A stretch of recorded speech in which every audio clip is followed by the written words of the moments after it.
Hey everyone.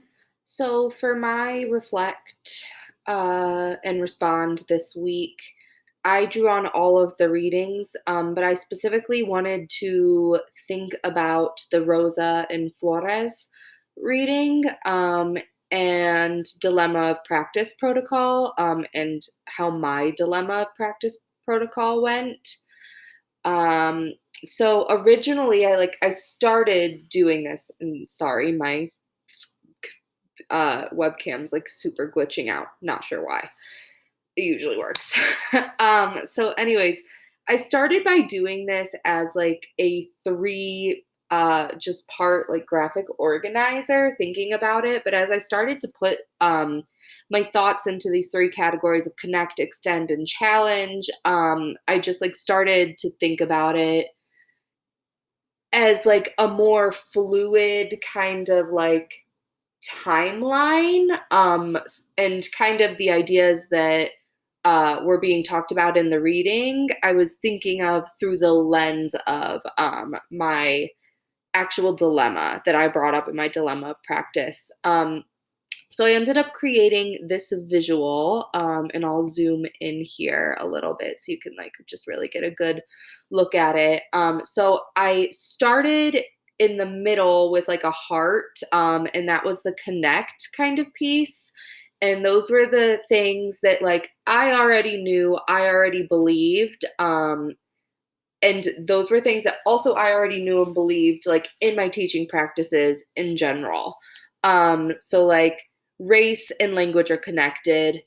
Asset-based pedagogies are definitely more beneficial to our language learners and just like all students.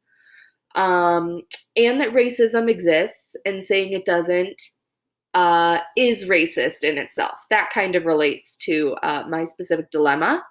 And then outside of that connect and those beliefs is my dilemma itself, right? It existed before I brought it to, let me zoom out here um, really quick, which brought me to more so than the actual dilemma of practice, the next kind of concentric circle. Um, and then after dilemma of practice and then doing this reading, that's kind of like a rumination time. And I was thinking a lot about these ideas of white public space. And in terms of my dilemma, I'm that's the extend kind of portion. I am, wondering after reading that, like, is my school a white public space, even though most of the students are not actually white. Another really just thought that like, or a concept that's pushing me, is this idea of white listening, and like how are our assessments um basically exemplary of white listening, and how can we actively challenge that?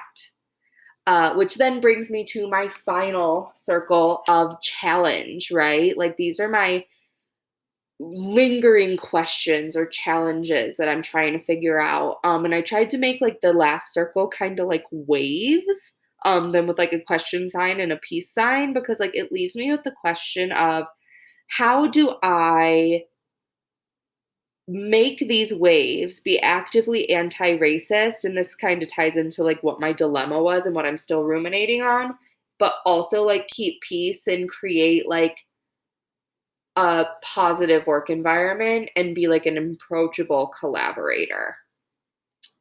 So yeah, that's what I got. Thank you for listening.